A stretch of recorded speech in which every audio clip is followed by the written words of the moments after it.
You know, in the world of high-end luxury, wealth usually dictates the rules. But there's this one story that completely flips the script on power and service, and it is absolutely fascinating.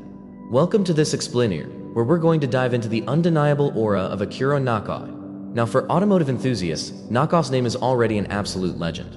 It's totally synonymous with his iconic wide-bodied Porsche modifications. But today, we're not just looking at engines and fiberglass. We're actually analyzing a masterclass in holding your ground.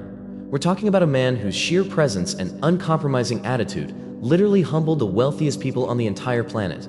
So let's get right into it with Section 1, the ultimate attitude. It's Nakai versus his clientele. In almost every luxury industry out there, the rule is pretty simple. The customer is king, right?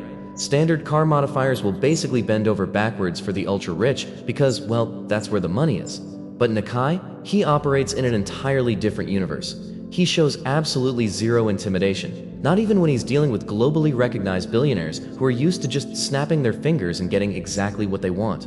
In his garage, the immense wealth of his clients basically means nothing. He's the one who dictates the terms. Which brings us right into Section 2, bizarre rules and demands. Now, because Nakai holds all the power in this dynamic, he's established some highly unusual prerequisites before he'll even consider touching a vehicle.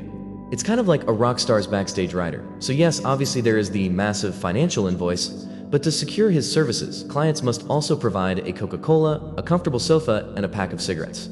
Just think about that for a second. You're paying an absolute fortune for high-end German engineering to be customized, yet you're the one making sure the guy has his smoke and a nice place to sit. It's a brilliant psychological power move. It completely strips away the sterile corporate nature of the transaction and brings the whole thing right back down to his personal domain. But actually, the demands don't stop at just his personal comfort. Nakai enforces an absolute, unbreakable lifetime limit.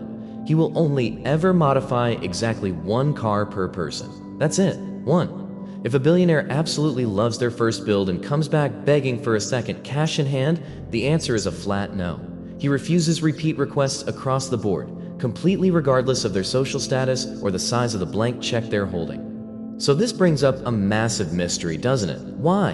Why do the world's elite, people who could literally hire any bespoke automotive shop on the face of the earth, tolerate these eccentric demands? What is it that makes Akira Nakai so special that the ultra-rich are willing to go out and buy him cigarettes, set up his sofa, and just accept a once-in-a-lifetime quota? To figure that out, we have to look back in time. In Section 3, the 1997 breakthrough. Picture this. Prior to 1997, Nakai was a relatively unknown enthusiast just honing his craft. But that year, a massive historical catalyst changed everything. He modified his personal classic Porsche 911 with a style that was so aggressive, so wide, and so visually groundbreaking that it shook the entire automotive industry to its core. This singular, striking build propelled him almost overnight from a local Japanese garage mechanic to an absolute global sensation.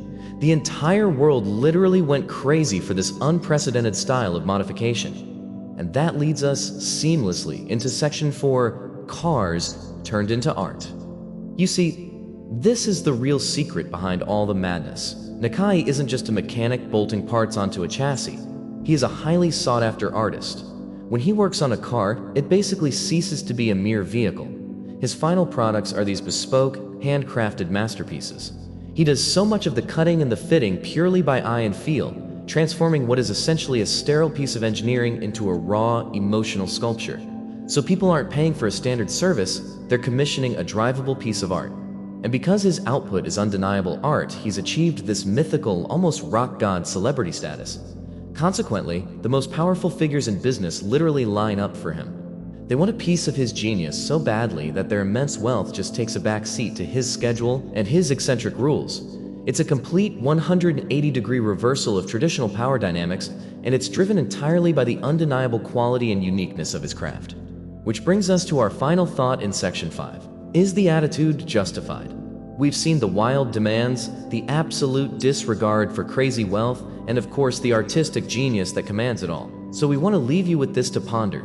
Is Nakai pushing the boundaries of pure arrogance? Or is this uncompromising nature the exact mark of a true artist? Maybe creating a once-in-a-lifetime masterpiece actually requires protecting your process at all costs, even if it means telling a literal billionaire to wait in line and fetch you a Coke. Thanks so much for joining us for this explainer, and we will definitely see you next time.